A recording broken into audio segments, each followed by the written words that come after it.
You're watching 5 as we kick off a 2-hour special now, exploring some of the mysteries that lie behind the ancient city as Peter Snow and Edwina Silva host Pompeii Live.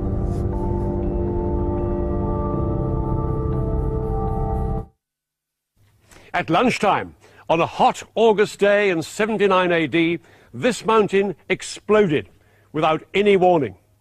Within hours, thousands of Roman people had died, and life in this luxurious and sophisticated city of Pompeii came to an abrupt end.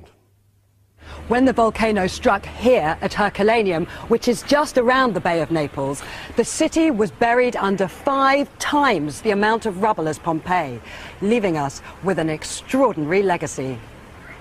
And that's the legacy we're going to see tonight. We have unique access to work going on now. A rare glimpse of latest efforts to open up for us today what life was like here 2,000 years ago.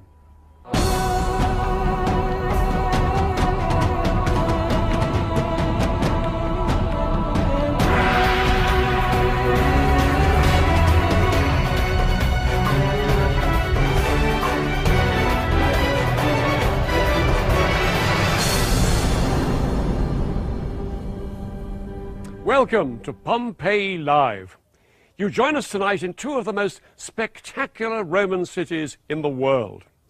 What was so remarkable about this eruption was that it was not lava that buried these cities. If it had been, they would have been wiped out. I'm in Pompeii, and it was because it was this stuff, pumice and ash, that buried this place, that it's been preserved and frozen in time for nearly 2,000 years and captured everyone's imagination.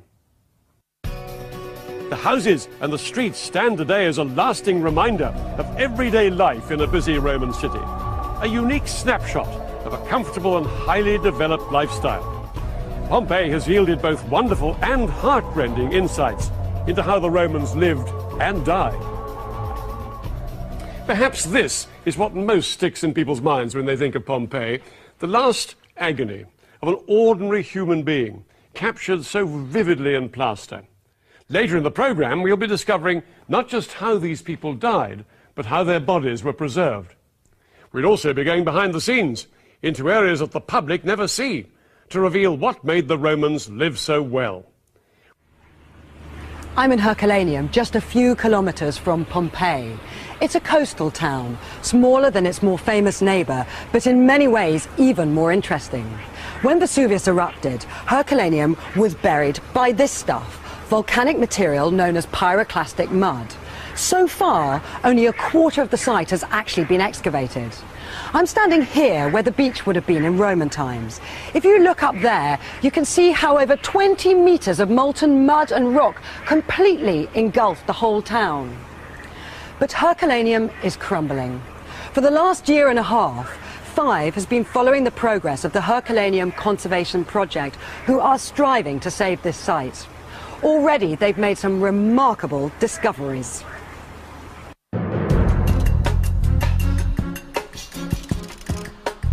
In May last year, work began clearing the Roman beach area at the foot of the house of the Telephus relief. This is thought to be where Nonius Balbus and his family lived, having one of the finest sea views in Herculaneum.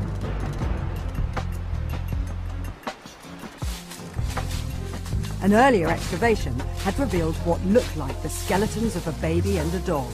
So this time, the team were more cautious than usual. In September of last year, we were called back. No bones yet, but what they had found was a huge piece of the 3-storey colonnaded building hurled into the sea by the angry volcano. You've got the entire anatomy of the destruction of the portico up above us. Here you have a great column. You can see the base of the column. You can see the shaft of the column disappearing downwards because it's been thrust downwards by the force of the eruption.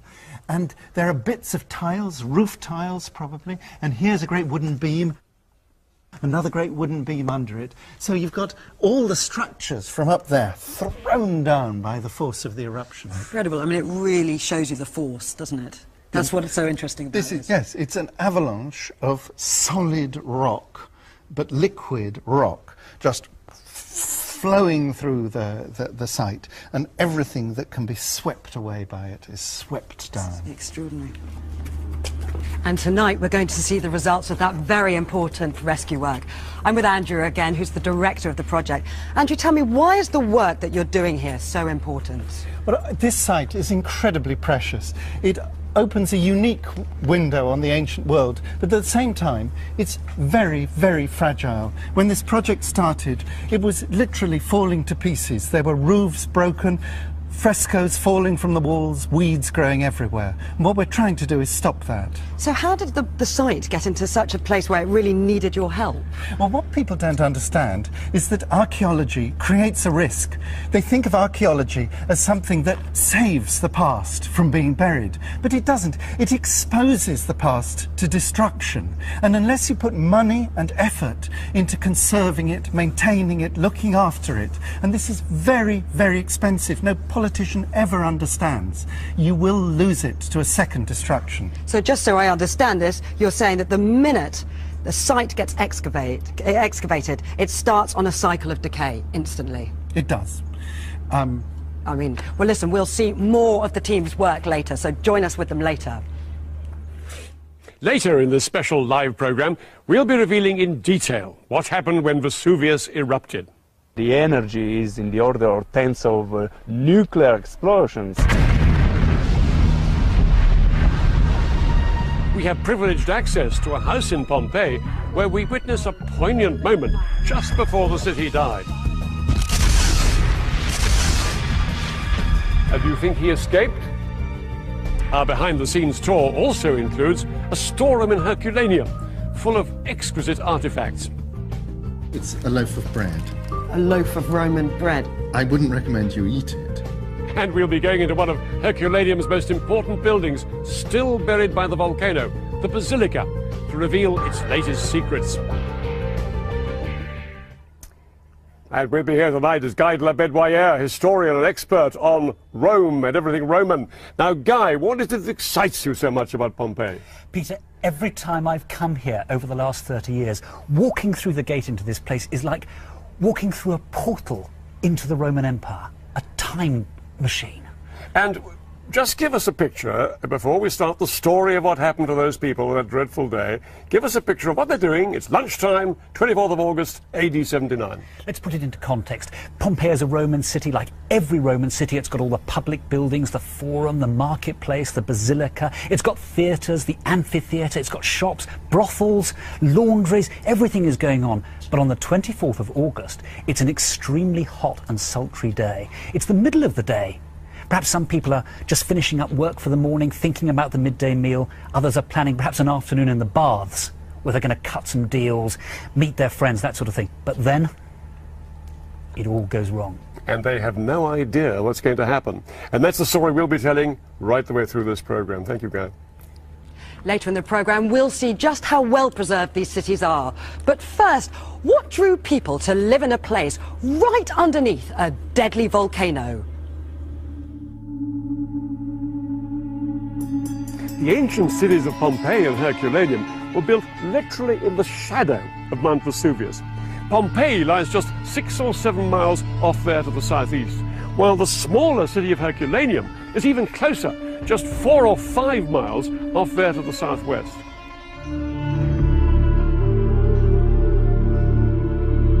Thanks to the minerals spewed out by Vesuvius over many thousands of years, the soil around here is extraordinarily fertile.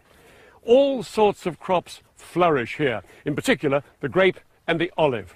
And the Roman poet Martial described the area as green with shady vines, a sort of place, as he put it, where the noble grape packed the sodden vats. Wine has always been a particularly important export from this area.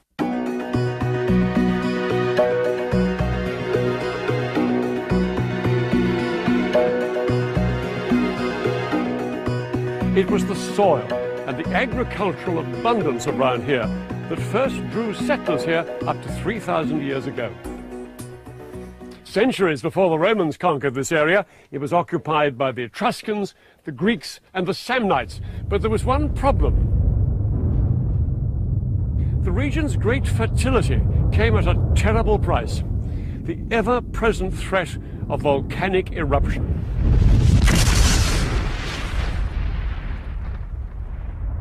There have been over 100 eruptions of Vesuvius in the last 6,000 years.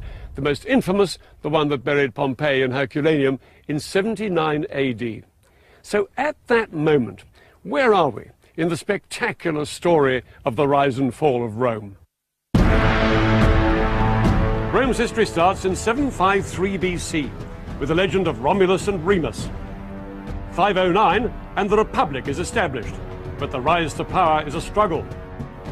In 390, the Gauls sack the city, but 146 marks Rome's final destruction of her arch-rival Carthage and the conquest of Greece. The chaos of the Republic's last days doesn't end till 31 BC and the Battle of Actium, won by Octavian, who becomes Rome's first emperor, Augustus. AD 43, the conquest of Britain. Then 79, the eruption of Vesuvius. 117 marks the Roman Empire at its greatest extent, stretching from Britain to Egypt and Spain to Iraq. The long, slow decline follows. Rome falls to barbarians in 410 AD, and in 476, the empire in the west collapses, by which time Pompeii and Herculaneum had been buried for nearly 400 years. But back in 79 AD, when Vesuvius erupted and the cities were frozen in time, the Roman Empire was still at the peak of its power. Surely the highly advanced and civilized people who lived here must have realized the danger they were living in. Living right under an active volcano must have seemed suicidal. It may look to us like shocking complacency, but to be fair to them, in 79 AD, Vesuvius hadn't had a major eruption for over 800 years, and it was well beyond the span of human memory. The last eruption was almost as remote to the citizens of the Bay of Naples as the Battle of Hastings is to us today. Join us after the break when we'll be taking you into the very heart of these cities.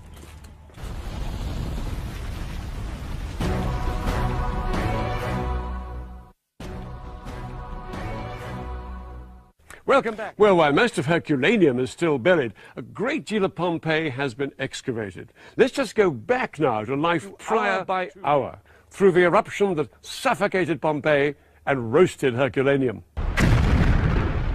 And how hot is it? At least 500 degrees.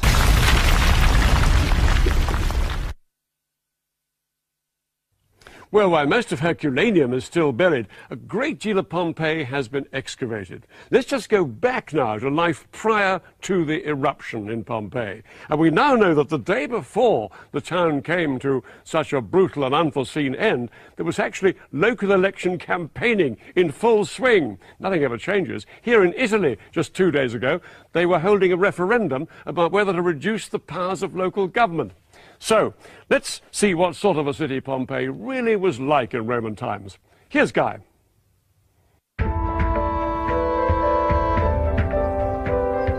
There's so much about Pompeii that's instantly reminiscent of a modern town and city.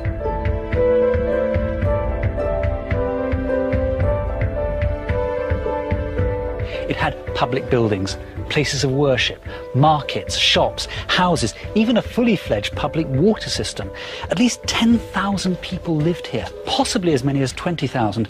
So you can imagine the noise of the crowds and the smells and the sights that went with that. There was the urine used for washing clothes, the reek of cooking, and of course, like any self-respecting city, Pompeii had terrible traffic problems. Just look at the cart ruts here, worn down into this road over centuries of commerce and trade.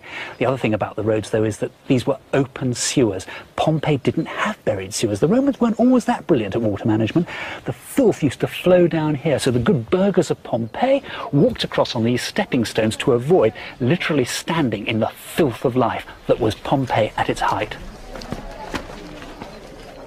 And that road system in Pompeii is what linked it to the rest of the whole Roman world, including Britain.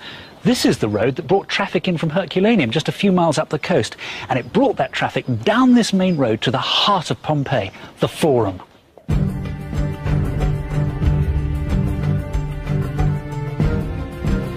Now, the Forum was the centre of civic life in every Roman town, and that includes the Roman towns in Britain, like London.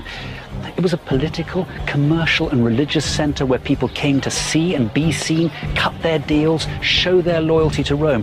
It was a thriving thoroughfare, just like it is today, with all these tourists milling around who could almost be Romans here on market day. There were temples to Jupiter, to Apollo. There was a market for food. There was a market for textiles. There were even once gladiatorial shows on here. It's ruinous because of the earthquake in '62 that had so badly damaged this place 17 years before the eruption of Vesuvius in '79. But if you can imagine those columns up there coming all the way along, there was once an upper story for people to look down on gladiatorial displays. But like every town, Pompeii had to be governed and managed, the people controlled. And the key buildings for that were down at the other end of the Forum.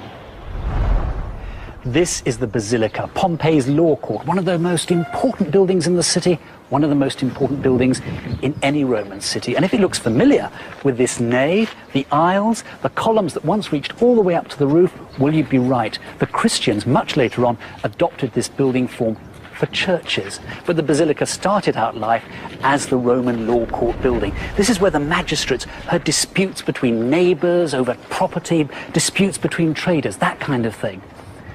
Now, becoming a magistrate was the climax of the Pompei elite's political ambitions. Every year on March, they'd go out, having their supporters daubing slogans over the city to slag off their opponents and say what terrific chaps they were. And it was men only, incidentally. Women couldn't hold any public office at all in Roman times. Now, electioneering seems to have been one of the most popular things in Pompeii.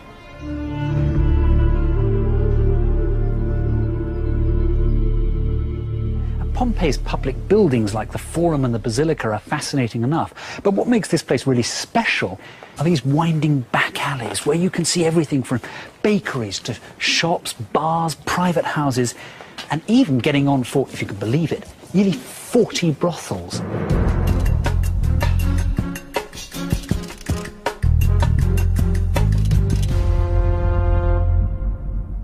Now, the Roman Empire might have stretched all the way from northern Britain right down to the sands of Egypt, and there are great survivals throughout that area to this day. But there is nothing like Pompeii.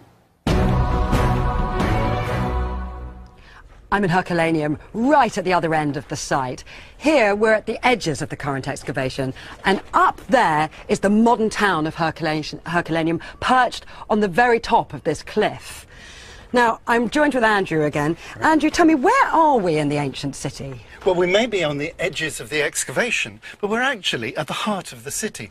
The Forum, the centre of the life of the city, is right through there. And this is a really important building we're in, the Basilica. Well, we're standing right in the Basilica here. Yeah, you can see behind us and all the way down the columns of the outer wall of the Basilica. But the inside of the Basilica is right through here. What, you mean behind here? The Basilica's all behind here, but not excavated?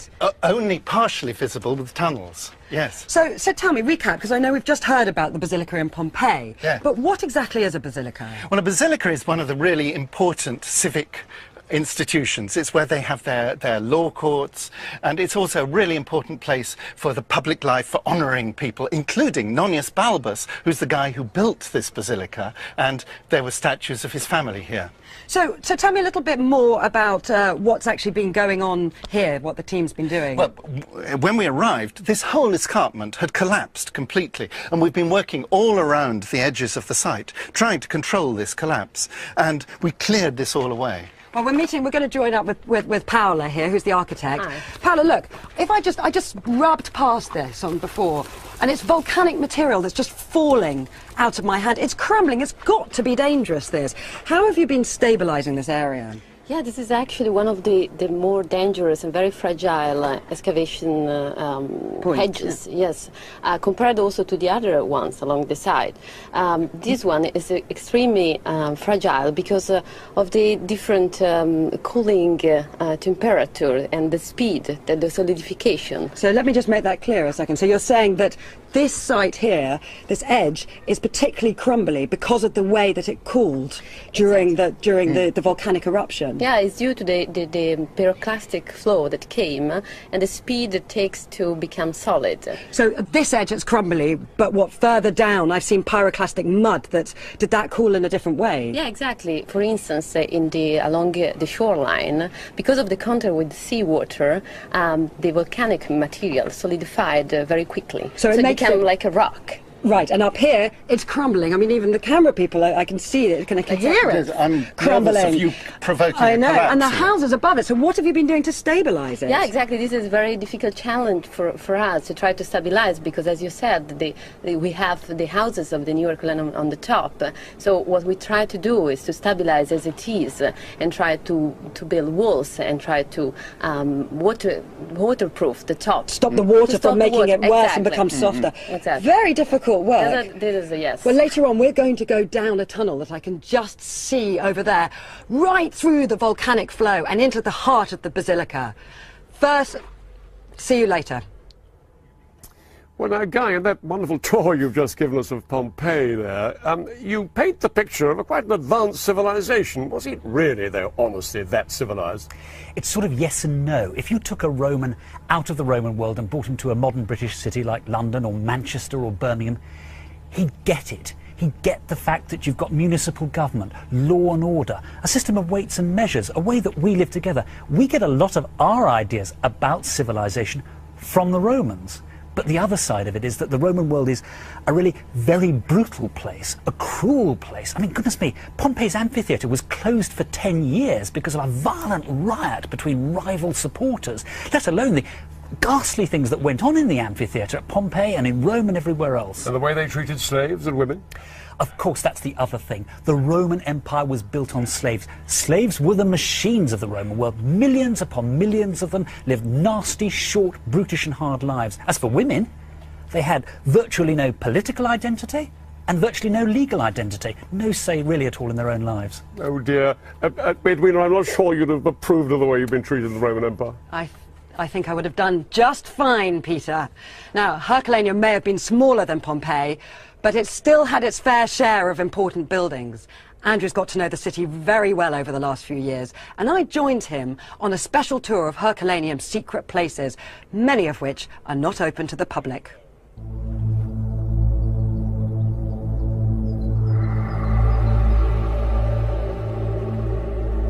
So how did Herculaneum actually compare to Pompeii? I mean, was it a big, bustling city? Oh, no, it's not big at all. It's tiny compared to Pompeii.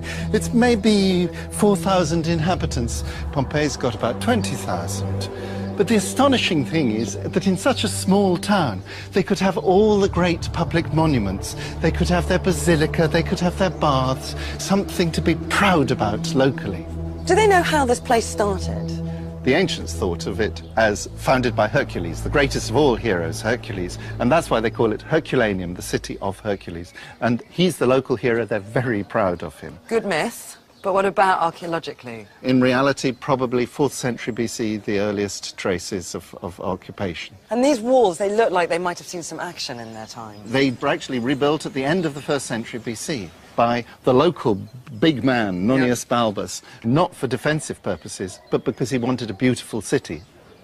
You can tell they're not defensive, because right on top, instead of having catapults and soldiers and so on, you have luxury villas. Oh, lovely, with beautiful, beautiful views. Absolutely terrific views. You've got 1, 2, 3, 4, half a dozen enormous houses with beautiful gardens, marbled rooms, and looking out over the glorious view of the bay.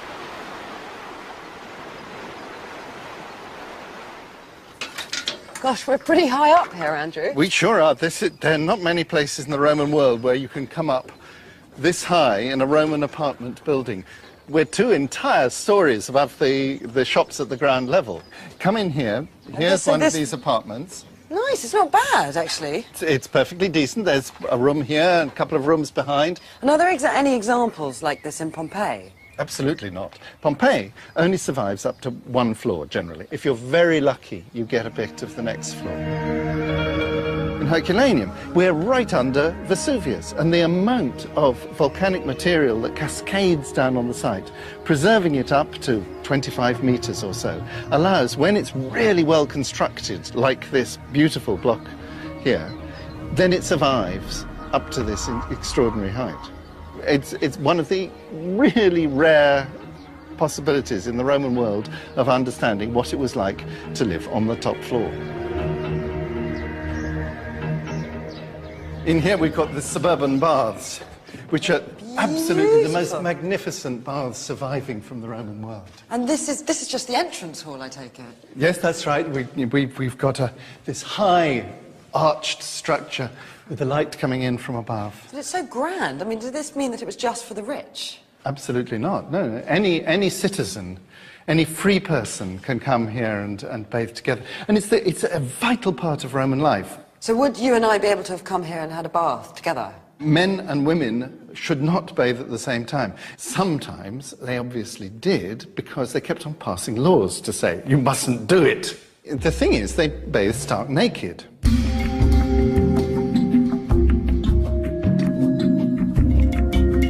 Let's suppose we come through here to oil. This is a stunning room, Isn't it absolutely beautiful? So you would oil possibly in here? You cover yourself with olive oil, and then you get your slave to scrape you down with the bronze strigil, removing all the oil and the filth. You might need to remove some body hair. What, men? Men really? as well as women. Frequently their leg hair, and sometimes even their underarm hair. And apparently one of the horrors of living near a bath was hearing the din, the screams made by men having their hair pulled out. Men are such cowards. We do it all the time. Now, this has caught my eye as I walked in. What is this? Well, this is what originally filled the entire room. This is the volcanic material, which originally arrives in a liquid form and just squeezes like toothpaste into every single space. You can see it on the walls up there too. So it's amazing to think that this volcanic material covered the whole of Herculaneum. And that's what kept it safe, preserved for us to see now. This is a monster wall of volcanic material, isn't it? It's massive. It's about 70, even 80 feet high. From the very lowest point is down by the ancient sea level, and the very highest point is there. Incredible. Excavating this, it's more like quarrying than excavation. I mean, how much of the site is actually excavated? Only a fraction.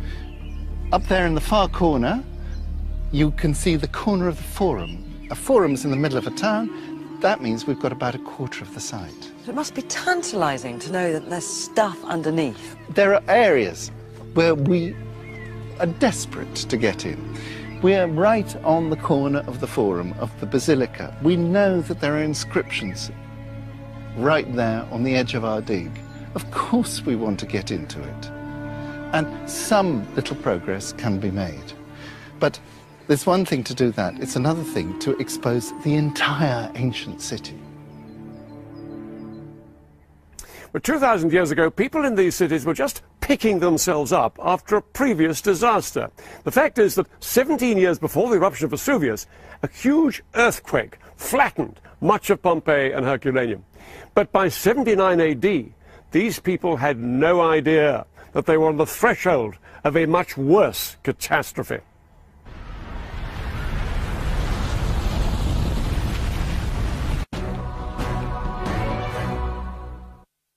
Well, I've just arrived in Herculaneum, and my goodness, the contrast with Pompeii, where I've just come from, it hits you very hard when you see that huge, great wall of mud that hit Herculaneum. It's 20 meters high, as Edwina was describing it earlier, and what it did, of course, was it preserved this city for time immemorial. I mean, 1,700 years, there was nothing here except mud, and now look what's been exposed. This extraordinary example of Roman architecture, huge, great sea wall here, that wonderful cantilevered balcony at the top, the terrace along the top, you can just see the balustrade there, people in smart villas looking over the sea. So, Roman architecture, extraordinary. But the Romans also were superlative engineers.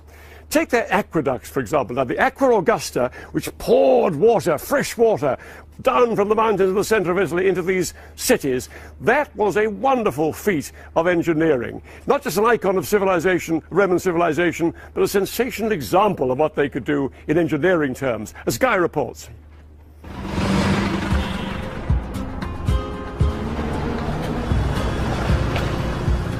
This is one of the only surviving stretches of aqueduct in the whole Vesuvius area, so it's astonishing that it should have survived right in the middle of busy Naples.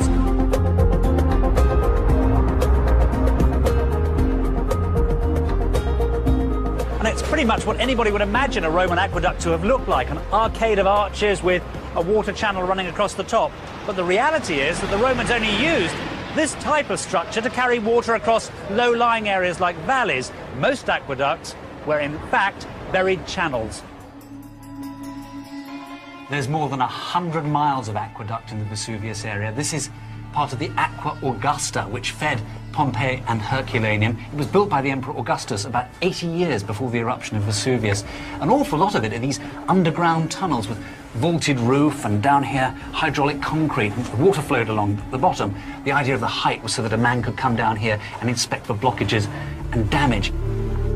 It really is the most extraordinary example of the Roman genius at managing water, because they had to maintain that steady gradient from an inland source so the water would flow safely and reliably and at not too high a pressure down to the cities of the Bay of Naples area. This is the Castellum Divisiorum, which means dividing tank or reservoir. Now, it's at the highest point of the town. That's so the water could run down on into the rest of Pompeii. The water arrived from the aqueduct through this hole, passed through a coarse filter here, and then this line marks a finer screen to get the impurities out. But the really clever bit is over here. The water divides into three. We've got the channel for the public baths, public buildings. Over here, we've got the channel for private houses for the rich people. But the really important one is down the middle. This is the public fountains. So we've got the status pretty clearly marked out. But the way it worked was that the public fountain system was always prioritised. So if the water ran low in a dry season, they would still have water running to the public fountains because they could cut off the other supplies. It's a brilliant system. Now the pipes from the Castellum Divisiorum fanned out all over Pompeii, taking advantage of the slope downhill. But of course the water built up a huge head of pressure, so it was rushed up to the top of towers at street corners where there was a tank at the top that reduced the head of water. The water came back down lead pipes, and many of those lead pipes seem to have come from the Roman lead mines of the province of Britain. The water left behind this extraordinary calcium carbonate deposit as well, which you can still see today. From here the water rushed on into the public fountain. The system was called constant offtake. It never stopped flowing, and on out into the gutter. If you were really rich, you could afford your own private supply from this system. Before the aqueduct came to Pompeii, private houses, even public baths, had to make do with the water they could pull up a bucket and chain from deep underground wells. But once the aqueduct had been installed, everything changed. Pompeii could have a number of large public bathing facilities, fountains at every street corner, and wealthy house owners could afford lovely garden pools like this one in a townhouse. This is just one Roman town. Just imagine what it was like across the whole of the Roman Empire with systems like this, providing water constantly for their populations. Well, Guy, anybody can understand your enthusiasm for that extraordinary water system. Now, here we are by a fountain in Herculaneum. How long did we in Britain have to wait for running water like this? It's not until the 17th century that London gets a water system anything like this. You have to go until the 19th century and into the 20th before the rest of Britain gets anything like an organised public water supply. Extraordinarily impressive, isn't it? Absolutely. Guy, the earthquake that hit Pompeii and Herculaneum in 62, that was 17 years before the eruption of Vesuvius. Now, what damage did that do you think, to the water system? We know that it wrecked the water system. A lot of pipes were broken up. Some of the houses had to go back to collecting water in tanks for rainwater and using wells. And when the eruption appears in 79 AD, the Pompeians and the Herculaneums are still repairing the system. It's all work in progress. So it can be quite a tough time being a Roman, even so, can't it? Now, okay, so Guy, we know where the water comes from. It comes from the mountains. It comes from this incredible system. Where does it go to? Well, here's probably the answer, presumably the answer: the drains. Now, here we have a drain in the street here, presumably taking the rainwater away and anything that was spilled over from the fountain, if any of Guy's wonderful engineering went wrong. Where does it go? It goes down to the sewers, and that's where it gets fascinating. And the team here at the moment are working on what really happened down there in the sewers. How did they work? And they found some very mystifying tunnels indeed. Gosh,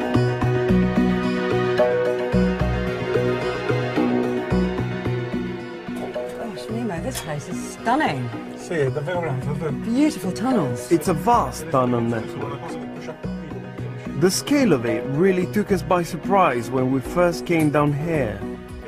The main tunnel is over 80 meters long and as much as 3.5 meters tall in some places. It's a magnificent structure. The ceilings and walls are beautifully preserved. So what is this place? At first, we thought this huge structure was used to empty the public swimming pool.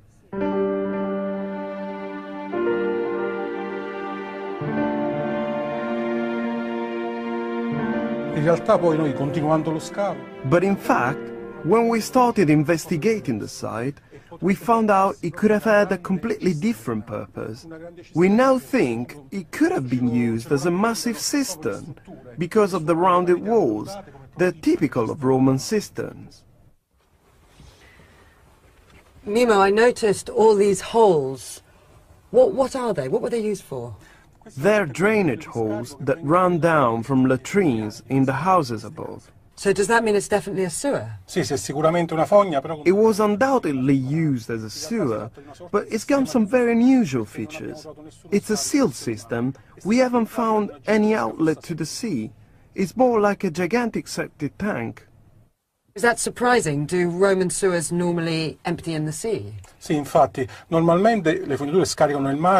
Roman sewers nearly always drain into the sea, but the organic remains we found here made us certain that these tunnels were used as a sewer.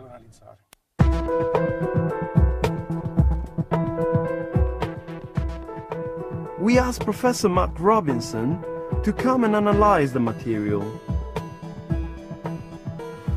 Mark, is that what I think it is? Roman poo? Yes, indeed. It is fossilised 2,000-year-old Roman excrement, which has come down from the latrine shaft from the kitchen, is discharged down the wall, and calcium phosphate has been precipitated, preserving organic material. So what are you hoping to learn by studying this area? Well, the most interesting material will be the accumulations that have built up at the base of the sewer, which will have preserved organic remains from the sewage. Will also have various artefacts, such as potsherds, which were thrown down the latrine shaft. Well, now, Mark, you've had the enviable task of scrabbling it down around in all that waste, a good word for it, isn't it, down there in the sewer. What did you find? What did you pick up? I've taken some samples, and yesterday I sieved through them, and here are some of the results. First of all, waste from the kitchen thrown into the latrine shaft. Group of seashells here. These were in the uppermost deposits. They're perhaps the last meal prepared in the kitchen of that house before the eruption. Yeah, so there we are on that August day in AD 79, and these are the very shells that contain the fish. Yes, two sorts of scallop, limpet and tellini. Extraordinary. Also some other kitchen waste, broken wine glass, small cup.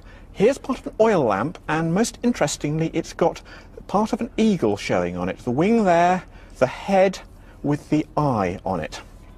Oh, those are lovely, aren't they? And that's just people chucking stuff down the waste. Rather like, I suppose we might possibly chuck it down the waste in the kitchen, but we probably put it in the dustbin. But that's a dustbin. Yes, yes. Right. But of course there's also the material from the sewage itself, material that has passed through the human digestive tract. So to start off with here, and I have to focus it, small semi-digested bone fragments. Here, whatever is that? We have the claw of a bird. Now, so eat that? Yes, yes, indeed. I had an unfortunate experience in Hungary with bird's foot stew. But the Romans certainly ate little birds. What's it taste like, this bird foot stew? I found it very unpleasant. But here's something else the Romans swallowed.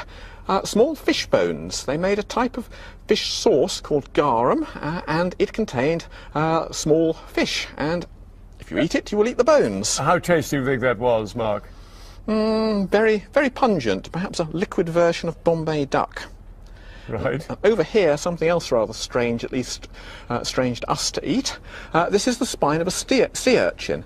Given that somebody swallowed it, I assume it was prickly when eaten and might even have been prickly at the other end as well. Now, you, of course, these are things you've dug out in the last 24 hours or so, aren't they? Yes, no, sieved out and have dried. You're quite pleased with this? I mean, do you think you've discovered a great deal about Roman diet this way? Yes. Yes, we're showing that there's a rich Mediterranean diet. So onto the fruit remains. Now, you might think it's strange that they're preserved. You might expect them to decay, but they're preserved by the calcium phosphate mineralisation. So this is a cherry stone. Yes. An apple pip there. And a group of grape pips. And large numbers of fig pips. So we're looking at quite a sophisticated diet here. I mean, how would you describe it? I mean, overall, what do you think they... Well, how would you quite like to have been in one of their restaurants, having a good tuck-in? I'm not sure I would have liked the public health aspect, but the food itself is good and varied. Not the birdfoot stew, clearly. I wouldn't like the birdfoot stew. Indeed, the public health aspect. Now, what have we got here? This is a grain weevil, something called Cytophilus, very probably infesting the cereals used to make their bread, has been ground up and has passed through the human digestive tract, and large enough bits survive to be mineralised. Right. Also, of course, they would have been plagued by flies. These are latrine flies, puparia of latrine flies. These would hatch out in the latrine, and when the lid was lifted up, a cloud of small flies would fly up to the light. All this stuff 2,000 years old. Extraordinary. It's a snapshot in time. Yes. And you've got one final... All right. Pièce de résistance for us. Whatever is that? All right. That is the mandible, the lower jaw of a house mouse. Very likely a rodent pest infesting the house, accidentally fell down the latrine and met an unpleasant end. Well, Mark, that's extraordinary. Thank you very much. So we know what their last meal was in Pompeii and Herculaneum, but what about what they were doing just in those last few minutes before they were overwhelmed by the volcano? Join us in a minute to find out.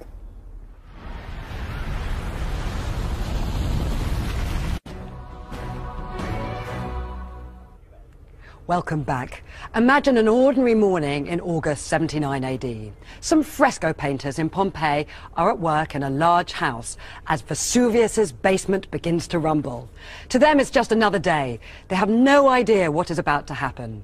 Peter takes up the story with one of Italy's most experienced Roman archaeologists at an ongoing excavation the public have never seen. Well, here we are walking up the street of Plenty in Pompeii, and I'm with the professor who's in charge of this whole section of brand new excavation. It's Antonio Veroni, Professor Veroni. Now tell us, what are we going to see now? We're going into the house of the chase lovers. First, you can see the street we have excavated. Come on in, please. Thank you. Right.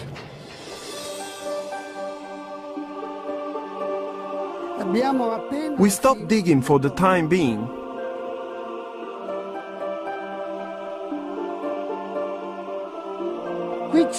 See, this is a door that goes through to a house that hasn't been excavated yet.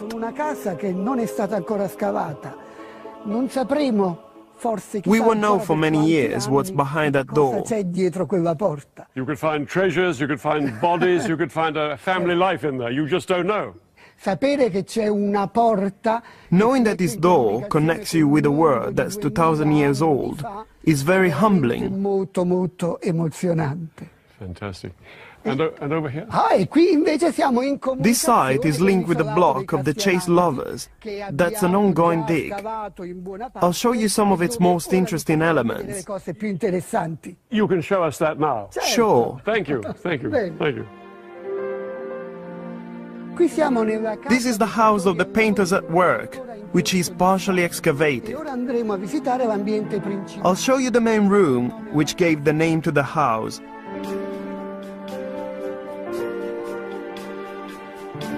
This is the party room. We can still see the marks left by the scaffolding that was used by the painter to reach the upper part of the frescoes. So this is the stand on which the painters were at work on the very day the volcano erupted. Sure, on that very moment. The young painter has just plastered these two walls, and the plaster is still soft. So the falling lava stones leave these marks on the wall.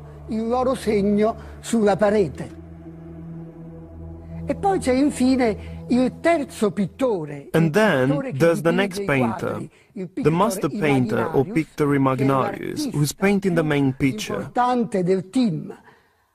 It is possible to see the mark of a wooden shelf upon which these pots of paint were left. We found these pots on the floor, as well as other tools. These are original paints. This is what they actually used. The green, the Egyptian blue, the yellow, and the black. And what kind of paint is this? What type of paint? They're all mineral paint, except for the black, which is vegetable. These colors are painted onto damp but firm plaster. So, when the plaster dries, the paintings are fixed. So tell us, Antonio, about this central fresco. Sure, the painter has just finished drawing a sketch with yellow ochre in order to give a 3D effect. You can see the fold of a man's gown, a foot, and a leg.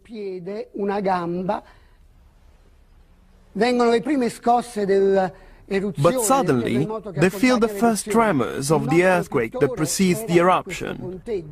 And the painter, who was on the scaffolding, might have lost his balance and spilled some plaster from the pot he was holding onto the painting.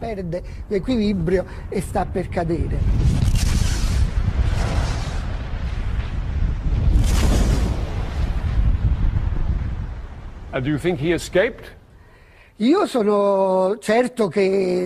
sure they ran away, but I can't tell whether they survived. It's extraordinary to see this stuff painted just before the volcano erupted.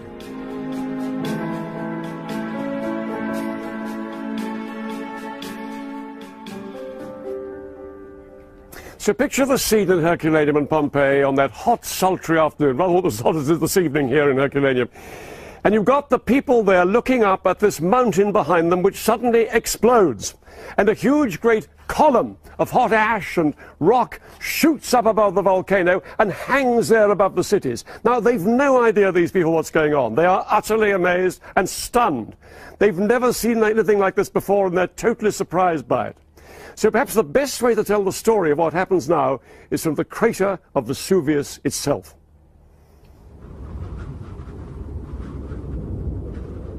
Well, what a day to be up here at the top of this angry mountain. It's a stormy day, clouds swirling around, and it's mighty cold up here too. And I'm with one of Italy's leading volcanologists, Giuseppe Mastrolorenzo. Now, Giuseppe, on this August day, August the 24th, 79 AD, what are the people down there thinking about this mountain? What do they know about this mountain? They don't know anything about the volcanoes. So this was a normal mountain for them. Are there any signs you'll have had before that day that this thing's going to explode? They just felt earthquakes every day, maybe, before the eruption. Is that usual? Is that unusual? Unusual for them. Before the mountain actually explodes and they see it happening, what is happening down there in that crater? What's happening under the mountain? There is a magma chamber beneath the volcano at the depth of in the order of 5-6 kilometers. Magma. Now that's red, molten, incredibly rocks, hot. Is at that about lava? 1,000 degrees, with a lot of gas inside. What causes the mountain to explode? Near the surface, there is a rapid expansion of the gases, which cause the magma to explode. And how big an explosion is this? A very, very big explosion. The energy is in the order of tens of nuclear explosions, but the difference... As big as a nuclear explosion? Bigger, but the difference is that nuclear explosions is instantaneous. So all the energy is released in a fraction of a second. In this case, we have a continuous releasing of energy from the volcano. Well, there was a Roman eyewitness to all this, Pliny the Younger, who watched it all from his villa away over the other side of the Bay of Naples. And this is what he says: "The cloud of extraordinary dimensions and appearance had been seen.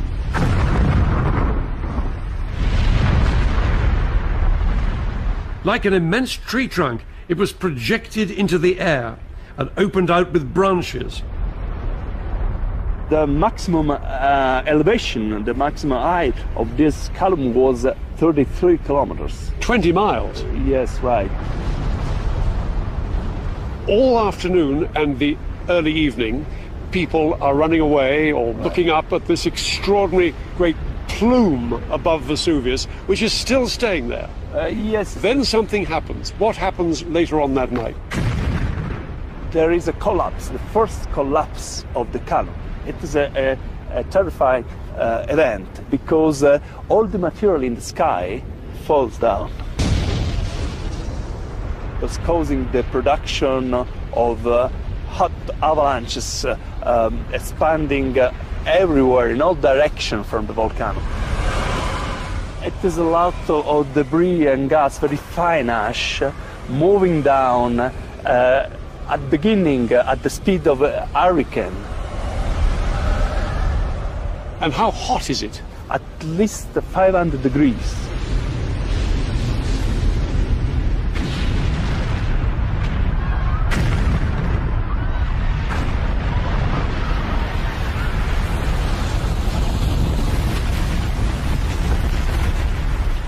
And the name of this great avalanche of volcanic rock and gas that's hitting Herculaneum? Pyroclastic flows and pyroclastic surges. Pyroclastic surges and flows. And how quickly does Herculaneum become buried? In a few hours of the eruption, starting from the midnight. So these pyroclastic surges and flows, they bury Herculaneum completely? Yes, with a thickness of about 20 to 25 meters. So the place is utterly buried? Right. Utterly buried. Completely 60 feet, buried. 70 feet deep, 20 meters, Completely whatever. buried. Listening to you talking, Giuseppe, it's extraordinary how long this whole catastrophe took. Eruptions like these are different from earthquakes, which are instantaneous. This is a long tragedy.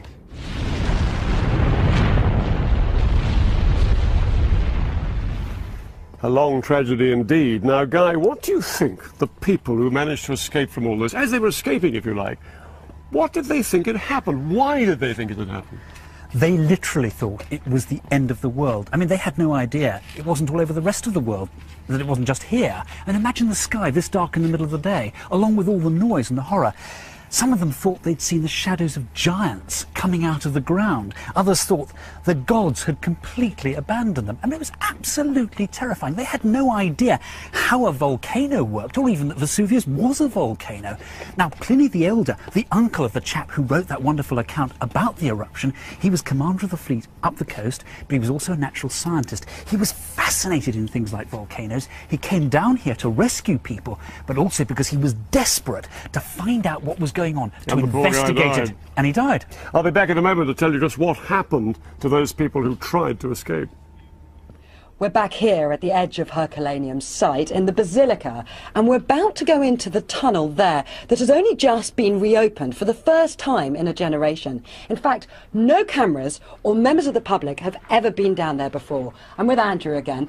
Andrew, tell me, why are there tunnels carving right into the Basilica here? Well, what we're looking at with these tunnels is the origins of the history of excavation. These are the tunnels made by the first Bourbon excavators who came down in well shafts and they tunnelled along in order to discover it. This place is quite something, isn't it? It is an extraordinary experience. It's very, very dramatic with these beautiful columns here. So I suppose this feels a little bit like what it would have felt like to be an excavator in the 17th century. We're looking... Except with a torch instead of a... We probably will need a torch in here. Candle. We're looking at 1739. It's the very beginnings. The kings of Naples wanted to fill their palaces with wonderful treasurers, and they sent people down here, and they did a lot of destruction, but they mapped the whole site in this sort of rabbit warren of tunnels. Well, let's just take a minute to look around here. I mean, first of all, you've got these beautiful, beautiful columns. And look at this one here. What's going on with this one? Well, here you've got the top of a column shaft. Here's its bottom, and it's the sheer force of the eruption has brought it down like this. And most of the site, we see stuff that's been carefully recomposed. But because we're in the tunnels, this is what the excavators actually find. There's enormous destruction, enormous lumps torn over to a side. And are there more? Are there more tunnels? Yes. if we can sort of follow along like the Bourbons into the Warren, if we go in here, what we see is a wonderful fragment of fresco. Gosh, we're really having to crawl here, aren't we? And watch out for your head too. But look up here. What they did was to hack out anything that they saw that was beautiful, because they're interested in treasures for the palace. And so they find a beautiful fresco there, they hack it out and they send it up top, and then they just backfill it and abandon it. What a crime! I mean, what's happened to this little We piece have of fresco? no idea where it is. It might be in the museum in Naples, it might be anywhere else. But now that we can get back again and see what they discovered, look, there's all sorts of details that are really interesting archaeologically. Do you see those little bits of wood there? That's a trellis that was in front of a window, and it slipped down from above. And then if you look along there, you're seeing, do you see? There's where the tunnel goes, right round the back, and it's been filled here. Do you see there are great lumps of masonry there that have been stretch all the way back. Yep. And well, should we go on? Should we go on and round a little bit more? Yep. So these people were treasure hunters, but they also wanted to find out about the basilica, didn't they? They wanted to learn about it. I mean, do you know what the shape is? Thank heavens they made a map when they did these tunnels, and they made very good maps. There's slight inconsistencies in their detail, but it allows us to reconstruct the rest of it. And we can see, do you see this wonderful column here? The row of columns goes on there, and then it goes on that way. So what you've got is the shape like a church, or rather like what we call a basilica, a Christian basilica, with columns going around the edges and then a big row of columns down the centre. And I can just see over here that there is some frescoes. Yes. Which are very beautiful, aren't they? Well, and look at that. There's a basket of fruit there. Well, it looks like a fruit basket. Actually, those are metallic objects, and they're drinking vessels. I can see it, gosh, yes. And then, so it must have been a very grand building, this, to have such beautiful, beautiful frescoes. Now, Andrew, seeing all this, it must be so tantalising for you. You must be dying to get your hands on this and to find out where the basilica actually stretches to. Well, of course, it would be a dream, because this is one of the most important buildings in town. It would be a dream to excavate it, but we can't, because right above our heads, right up there, are modern houses. And it's extremely dangerous. Well, listen, thank you for showing me around here. It's absolutely stunning, isn't it, this place? At the moment of the eruption, there could have been dozens of people trapped here in the basilica. After the break, we'll be finding out exactly how they died.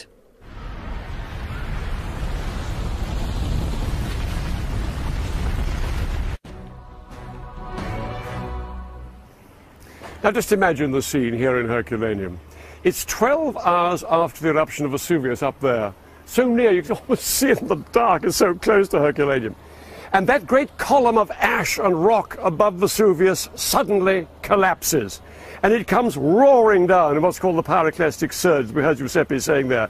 And it hits Herculaneum with unimaginable ferocity, with a great roar. What happens to the people who are still here? Well, recent finds along here on the seashore have been able to tell us the horrific story of that event.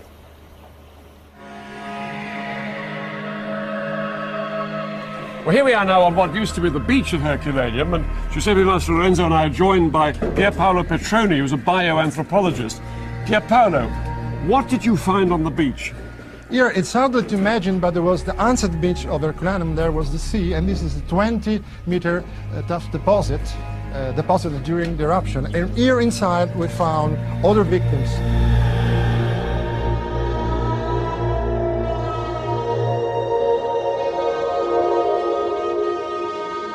An extraordinary sight. How many people are we looking at here, Pierpaolo? We didn't excavate yet, of course, but we know that there must be about 25, 30 individuals.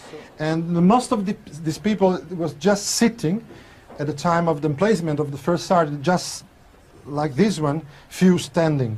So just the time to fall down.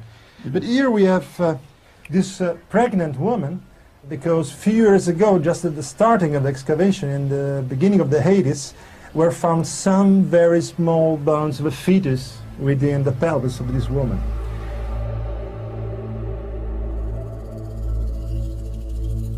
And there is a young boy just laying near this woman on the right shoulder. So that's a pregnant woman there with a little child sleeping on her shoulder, perhaps? Maybe the child was sleeping, probably at that time, because the collapse... On her shoulder? Yes. The first collapse happened at about midnight, so maybe at that time all children were sleeping.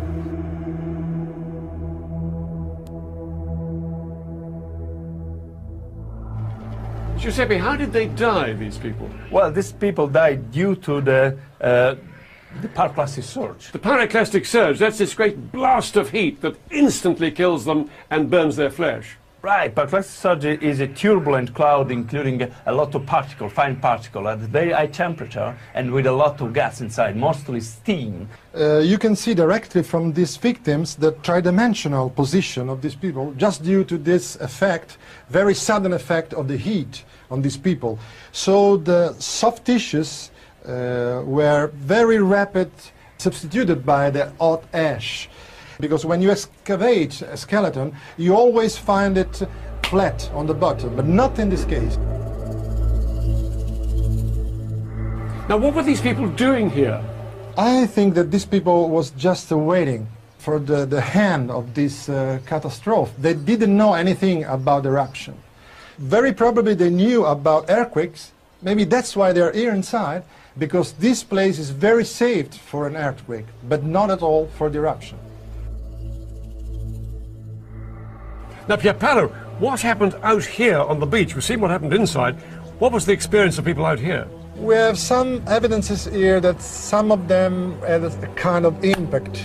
So they were laying in a different position compared with the victims found inside the chambers. How did they die, Giuseppe? I think they died more or less the same way of the people inside, but they were also affected by some impact due to the passage of the first pyroclastic surge. So they were also engulfed in the first pyroclastic surge. What has been the value of these very recent discoveries of these skeletons all over the place here? For long years, archaeologists and other kind of researchers told us that here in Herculaneum and in Pompeii as well, the people died due to suffocation. But actually, through our research, we could detect that these people died very, very sudden due to the direct effect of the temperature. So we know that at this distance from the volcano, at 6 kilometers, the people dies because of the high temperature of the surge.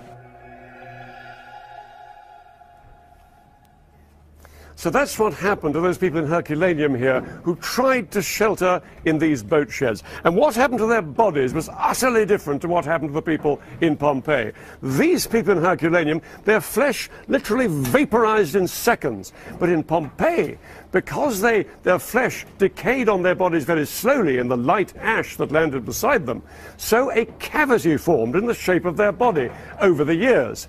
And a very canny Italian archaeologist called Fiorelli in the 1860s decided that if he poured plaster into that cavity, the plaster cast that came out would of course be precisely in the shape in which that human being died at the moment of death. So there we are, that's the difference. Now, here in Herculaneum, Dr. Petroni is doing some more detailed analysis for us. Peter, you see here, just beside the excavation, we have a small store where all the victim bones are inside. This is your storeroom for bones? Yes. Now, do you show this to the public, Pierpaolo? No, not at all. It's not possible to come here inside, not even within the chambers. So this is just a lab where we can study the bones. So here we have a lot of good examples that show us how these people died. Okay. That says cranio on the side of it. That means skull, yes, is it? Skull. In this case, we have a skull with all blackening inside, here, very clear, and fractures and blackened edges to show that very high temperature of the surge. Only part of the inside is black, the other half is clean. Only a part of the brain was boiling, producing this blackening inside. It's a terrifying thought. There's a sort of boiling of the brain. Yes, and then, then because it's so hot in this enclosed prison of the brain, it suddenly, whoomph, blows open.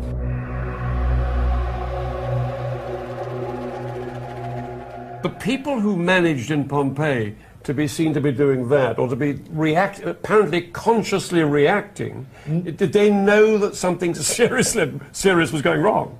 No, this them? is the pugilistic attitude. The pugilistic attitude, typical of fire victims, is a posture due to the dehydration and shortening of the muscles that induce an abduction to the body of arms and legs. That's why you always find people like this. So these people had no idea what was happening.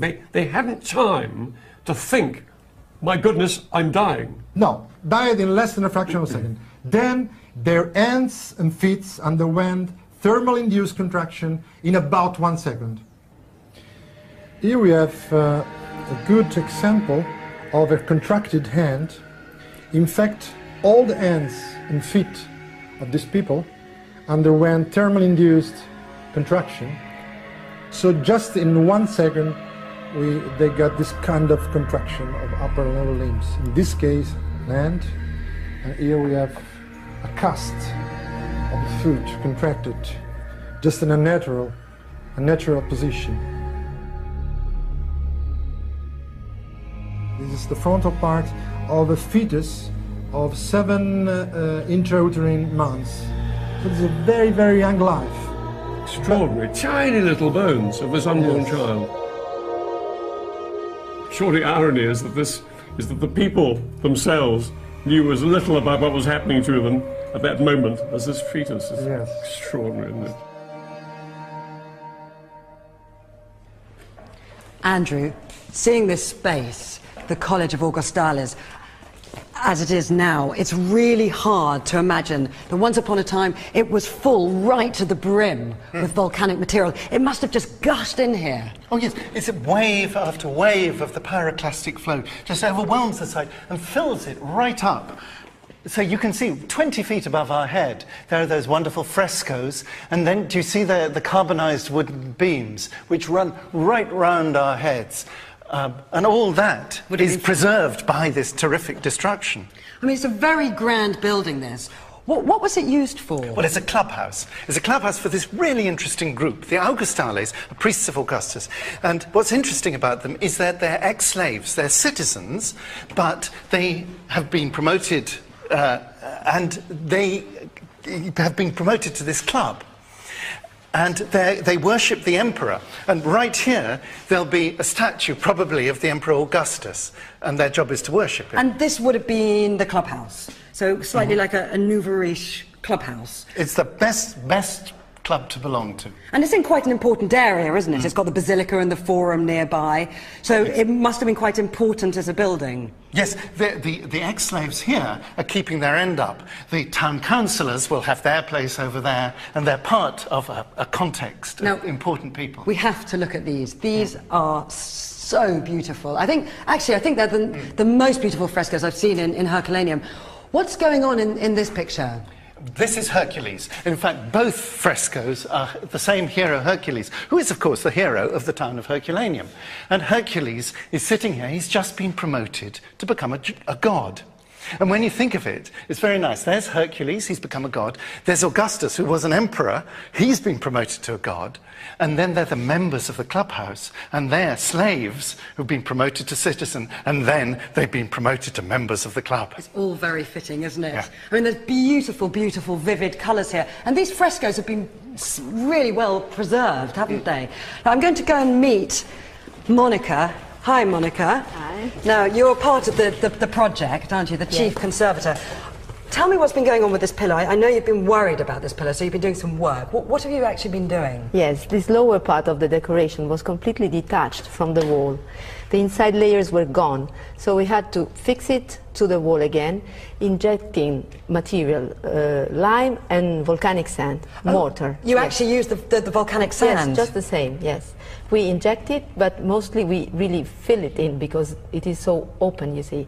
And then we fix these areas, and we are sure that the thing is still stick to the wall. So I understand this. You stabilize it between the plaster and the actual brick behind here, is that right? Yes. So you stop the plaster bit from falling off? Yeah, because inside layers go away, crumble away because of salt crystallization, humidity and so on. So it's another example of where Herculaneum is crumbling and you're doing your first aid yes. to help it.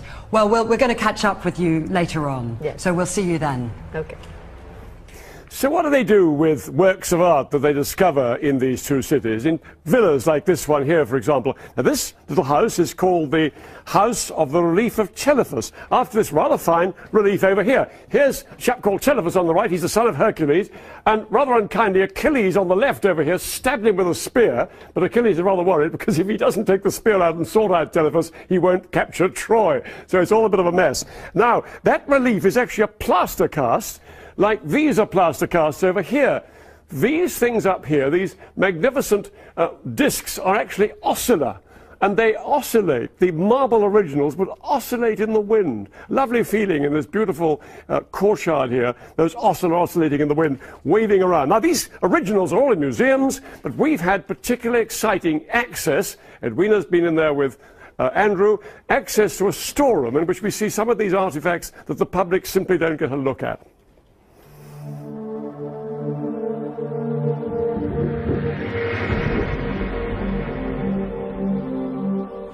In here we can see what makes Herculaneum, in my view, absolutely special.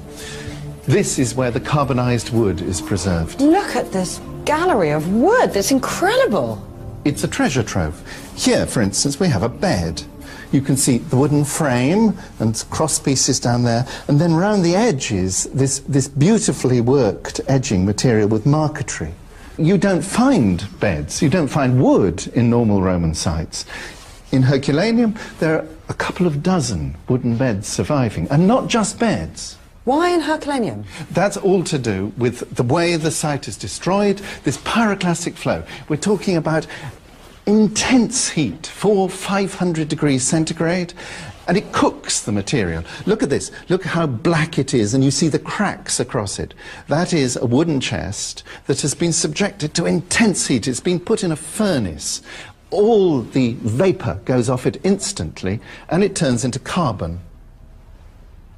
Exceptionally, over here, you've got a piece that isn't even carbonized, and by now, the pyroclastic flow must have been much cooler, and even so, it survived. It comes from the suburban baths, and you can see all the little details of the decoration on this little cupboard door.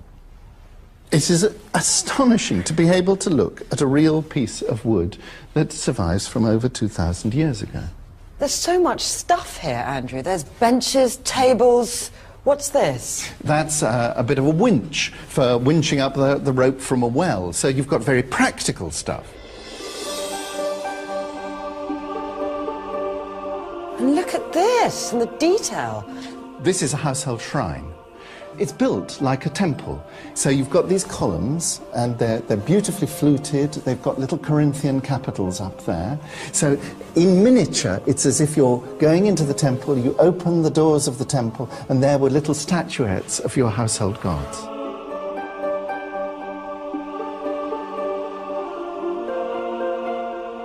But Andrew, why did the Romans pay such attention to detail? Because this is civilization. They surround themselves with beautiful things, but things that take skill to create. That's what makes them not like barbarians.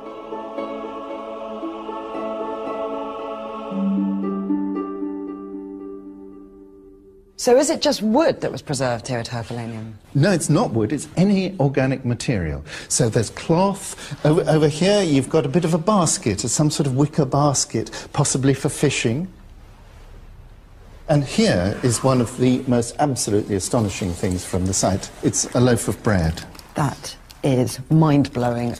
A loaf of Roman bread with something written on it, isn't it? That's right. You've got a couple of letters here, an A and an M. Before they took the bread to the baker, they would stamp it so their name was on it and they could identify it. Andrew, I can't believe I'm looking at a loaf of Roman bread.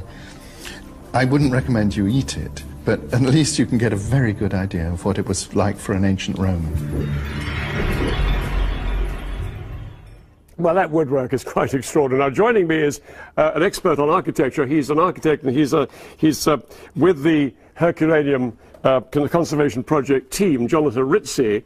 Jonathan, how well did the Romans build their houses like this? They were cleverly built, richly finished, as you can see. Very well designed, not strictly speaking very well built, at least not in the sense of durability and strength of materials like the Romans did, extraordinary builders with the Colosseum, with the public building. In their houses, they were not so concerned with... Look at this column over here. I mean, here we have a column in this house with pretty well decayed at the bottom, rather rough fluting here, which looks as if it's kind of plastered on, and then brick at the top. Is that well built? It's cleverly built. They are very simple material, fire, clay, terracotta inside as a structural nucleus, structural core, and then a very thick plaster, finely polished, extremely well colored, to give a very rich finish. Pretty, but not that substantial. No. What's the way to preserve this? What about a roof over the whole thing? What can you do? Maybe you can lend you the Millennium Dome in London. They wouldn't mind. I hope not. No, really? No. That would be a possibility, of course. But can you imagine a day like today, what the heat would be under a roof like that?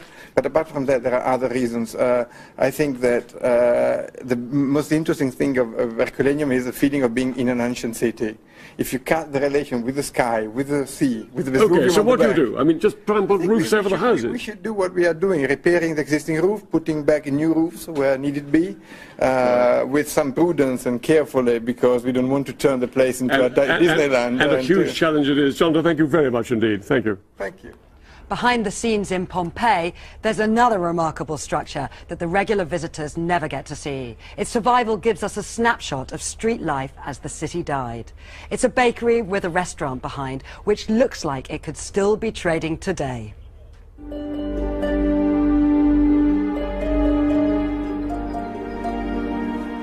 So what's this, Antonio? This is a bakery. It's a bread shop, a bakery, isn't it? And what are the animals doing here? These animals here would have worked the millstone. We are standing in the stable. They worked the grindstones, we'll see in a minute. Okay. And where are the people? Where's the baker? We didn't find any human bodies in here. The inhabitants must have run for it. Interestingly, this door was locked, which indicates that they probably expected to return after the eruption. So the guy just ran for it, slammed the door, and said, I'll come back later.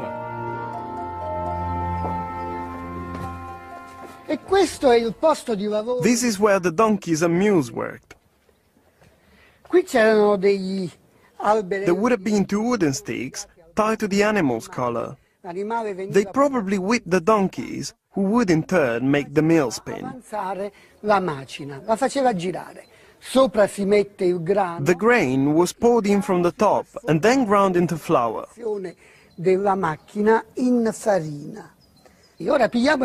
Next, they would have taken the flour and headed over here to knead it with the water. They bring it over here. A wooden stick was mounted on a nail, which would then be turned to make the dough. Okay, so they take the dough and then they make it into loaves?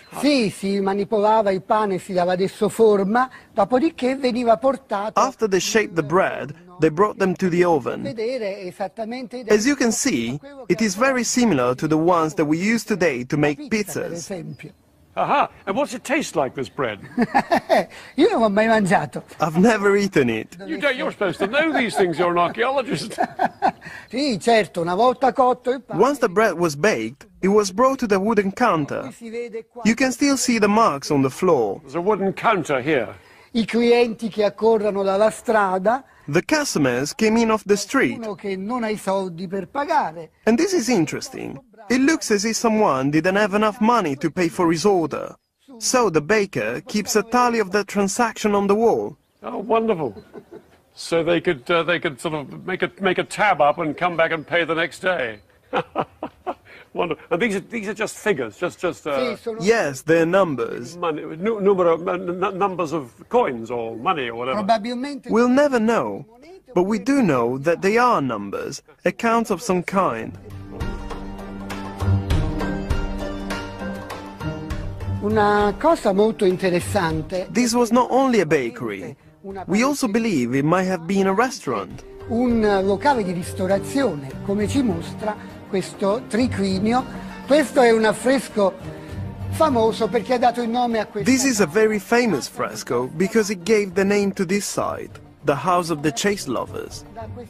The two lovers are kissing each other.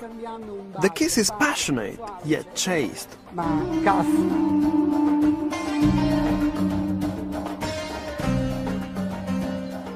Avevamo da poco trovato nelle terme suburbane delle We have found some pretty hardcore scenes in the suburban baths. a 3, a 4. Images of threesomes, foursomes, homosexual love.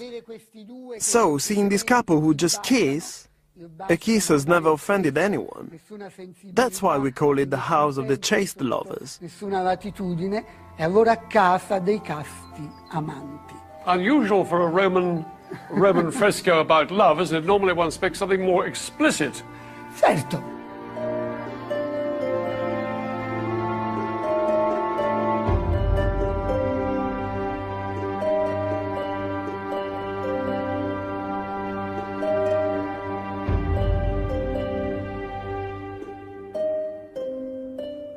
Now come with me into this little shop where the team are working, and we're going to come back and talk to Monica in a minute. But this shop would have been selling food and wine, and this is where the amphoras would have been kept up here with all the wine in it. And I just want to show you into this back room very quickly, so come with me. You can see that it would have been quite a nice room, this, with quite beautiful frescoed walls. And here is another bed. Getting a little bit blasé of the beds in Herculaneum here. There must be over 10, but it's crumbling away. And I think it's one of the projects the team are planning to do at some point soon.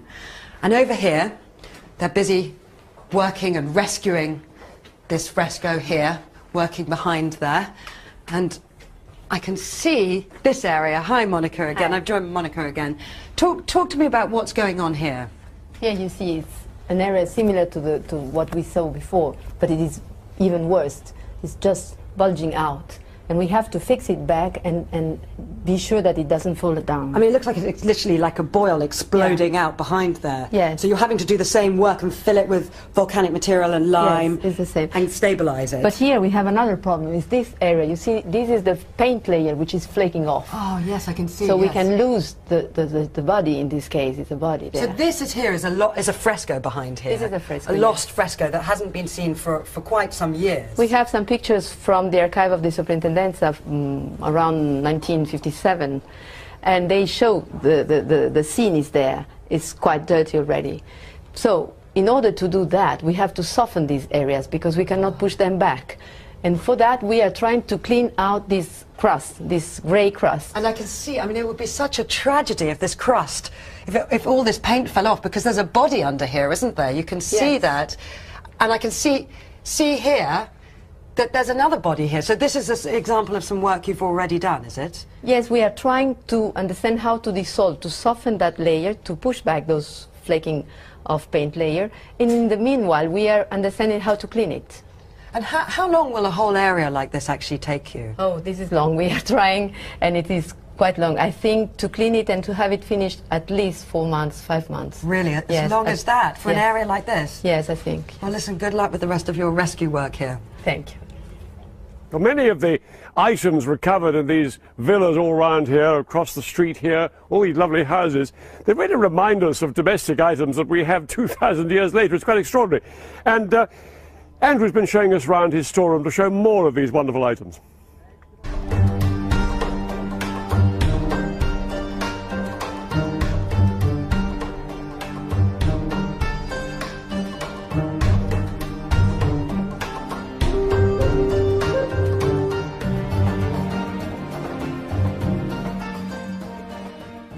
These things are just ordinary household objects from Herculaneum, but I'm always amazed by the quality and the range of them. These are just examples of pottery lamps. This is the sun god Apollo. You can see the rays of light coming from his head. Over here, this is a rather special lamp, and it's got 2 nozzles for 2 wicks, 2 burners. It's got a little reflector at the back. It's beautiful. This is Jupiter, the king of the gods, and his eagle, his big symbol underneath him. So this is the pottery, domestic pottery, but I can also see there's so much bronze here. Bronze covers the whole range of household goods. It can be completely practical stuff, like that's a water boiler. So, like a kettle? Just a big kettle, yes. It was important to them to have water because they like to have hot water in their wine, so it's good for a feast.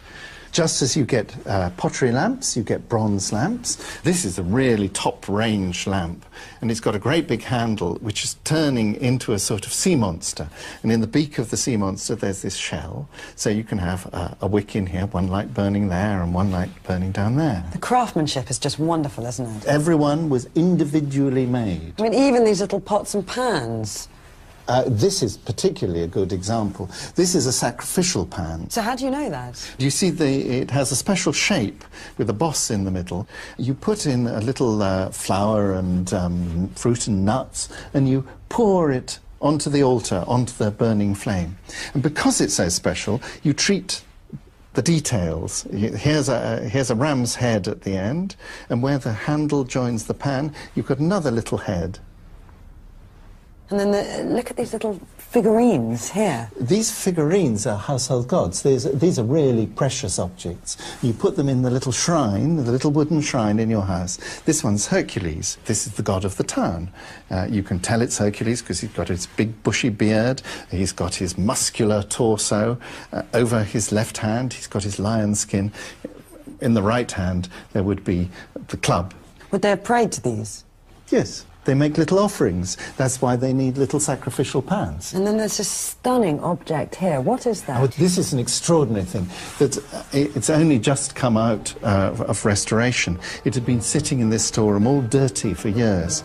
And they sent it off for restoration. What emerged was this wonderful inlay. You see there's a vine that runs around it with little silver leaves, silver tendrils, and golden bunches of grapes hanging down. We know that they called this sort of stuff Corinthian bronze because it had these special inlays, and we know they paid enormous prices at auction for it.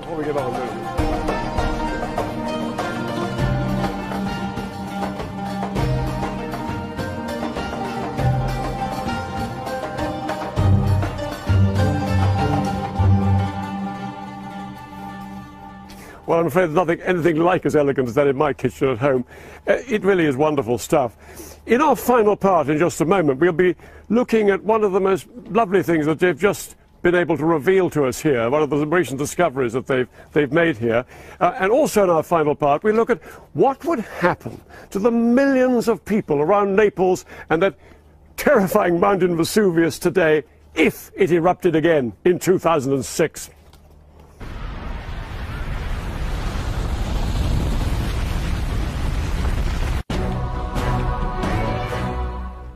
We've seen what a devastating effect Vesuvius had on Pompeii and Herculaneum in AD 79. But it didn't stop there.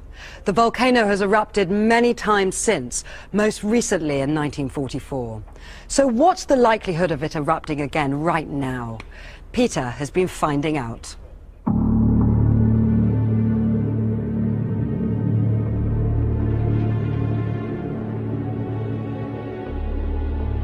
Just to remind us that this volcano is still active, Giuseppe Mastelorenzo's showing me now a lava flow that happened as recently as 1944. Giuseppe, could Vesuvius erupt again? Of course. We know that this is an active volcano, and the last eruption has occurred only about 60 years ago. And presently we have a lot of earthquakes and other phenomena which indicated that there is activity beneath the volcano. How much warning do you expect to get of another eruption? About a couple of weeks, at least a couple of weeks, but probably more. Now that eruption of 79 AD, the one that destroyed Pompeii and Herculaneum down there, is that the worst it can ever be? No, it's not, because there is a worst case which we have identified in the history of the volcano, an eruption which has occurred 4,000 years ago, which is capable to destroy all the area around Vesuvius, including Naples. In that case, about 3 million people will be at risk. So let's be clear about this. 4,000 years ago, this mountain erupted and destroyed an area as far as, almost as far as the eye can see, as far as Naples over there. Everything. If that happened again, then you say 3 million people will be at risk. How possible would it be to save them? The people must be evacuated before the eruption, otherwise everybody will be killed.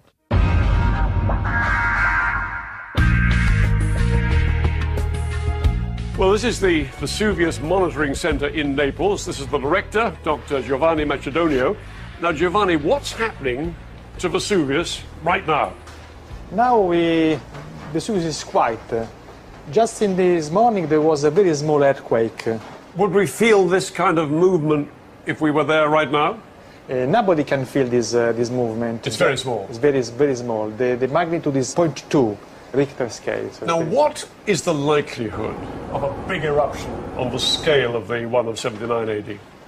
So it's very small probability. Really? Really. Because one American professor only this year estimated that there's a 50% chance of that kind of eruption happening within 1 year.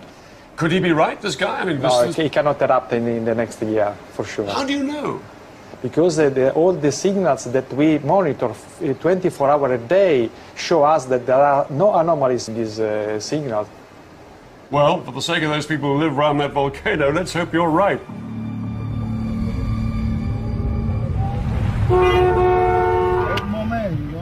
But just in case he's wrong, let's have a look at the traffic in Naples and the area around Vesuvius. It's extraordinary. It's an absolute deadlock all the time. I mean, I can't believe that if there's not another eruption of Vesuvius, there won't be archaeologists in 2,000 years' time looking back and having an absolute field day of what they find of Vesuvius and Naples in 2006. But they probably won't get anything so exciting out of the ground as they found here in the last few months. Just earlier this year, in this pile of rubble here, they dug out the most wonderful find. It was an Amazon head, the head of an Amazon warrior, and they dug it out of here, this pile of rubble just outside the basilica, and they put it in a special storeroom. It's very delicate and it's very fragile. And Edwina's there right now looking at this quite remarkable piece of archaeology. Should we have a look at it? I've been dying to see this, Monica. I'm with Andrew and Monica, who's the chief conservator of the team. And here should be the statue head. It is. It's beautiful. Monica, it's very special, isn't it, because of the paint? Yes, yes. The painted eye and painted hair. But tell me, where were you when it was discovered? I was not here. I was in Brussels coming back to Naples, and then I received a telephone call saying a painted statue, a painted head was found. And I just said, please keep it wet as much as you can, put it into a plastic bag, don't let it dry. So don't touch, wait for me to get yes. there. So why don't clean it. Don't clean it, whatever you do. But why was it so important for you to be here? Because objects are used to be in wet climate, in wet area, and then they dry too quickly and they can disintegrate, not in the case of marble, but the paint layer could have been damaged drying too quickly. So you had to dry it very, very slowly? Yes, slowly, yes, with no changes. And how did you conserve the special paint area? You see it very well here. You have this is remainings of the material, volcanic material that we removed. In fact, we just took it off like this, I see. And with brushes, soft brushes. We have two layers, a coarse one and a very thin one, the one you see here, yes, which is dust that was in the air. And this, I think, has protected the surface. At the time of the eruption, you mean? The dust from the time? Yes, was everywhere. And you can then just break it down. I can see that. Gosh, Andrew, you must have been very excited to hear that the team had made such a find. I mean, how significant is this? No, it's fantastic, but what's so important about it is that Monica was there for it, to have a conservator actually involved in the archaeology. So many heads must have been found in the past with very paint. Similar paint, but was simply washed away. And that means that this is the best preserved example we have from anywhere in the Greek and Roman world. Not just Herculaneum? Absolutely not. Wow. And that means we have a fantastic insight into the big mystery of what a coloured statue head was like, because it's well known that they did colour their statues, and modern taste likes the white marble, yes, and thinks they must have been crazy to slap paint on it, and many reconstructions look really very ugly. Yeah. And this, you can see how wonderfully delicate the paintwork is. Well, and you see how it concentrates around the area of the eye. It's just so subtle, isn't it, and so perfect. And it brings it to life, because for the ancients, the life resides in the eye. You can see into the soul through the eye. And so here's our Amazon lying peacefully, but still alive, thanks to the paintwork. It really is. Thank you so much for showing it to me. It's an absolute privilege. That's wonderful, Guy. You've got a real sense of the thrill of archaeology there. Unbelievable. Yes. What's been the most impressive thing you've learned about Pompeii and Herculaneum all over the few years you've known so well? The thing is context, Peter. If you look at any regular archaeological site, you're going down, trying to piece together a three-dimensional world out of two dimensions. But here, it's all in context for you. You can understand so much more about the Roman Empire in a place like this. It's extraordinary, isn't it? And Andrew, can you join us now? You're back from that wonderful experience we had. One of the things I've noticed tonight, and I think we all have, haven't we, Edwina, is the meticulous way in which you guys go about your business. Extraordinary detail you go down to find out about all this. Exactly. Looking at things under the microscope is the best chance now of getting new knowledge. Those Bourbon excavators only were interested in great big things like statues. We want to look at the detail. Tell us about Herculaneum and Pompeii, in a much wider context, Herculaneum and Pompeii. How important are the finds here in these cities compared to everything else in the world? What's really special about them? The finds of these cities are the reference point for understanding the finds right across the Roman world. So it's the best collection that exists, and it's largely unpublished. And your dream, you've got 3/4 still of this extraordinary city of Herculaneum still uncovered. You must be dying to get in there. What's your dream of what you can do? Well, our mission is to ensure that this site is still here for the next generation, to help the wonderful local superintendency achieve that mission. Our dream, of course, is to add new knowledge, to build on, to excavate, maybe to look at the basilica, maybe to join it up far away with the theatre. Andrew, thank you very much, and thank you too, Guy. And it just remains for us to thank all those people on and off the site who've been so wonderful to us and allowed us to get this opportunity. The people like the Superintendenza di Pompeii and the Herculaneum Conservation Project. Through them, we've had this extraordinary snapshot of life at the height of the Roman Empire. Thank them very much too from all of us. And from all the team in Italy, good night. Good night.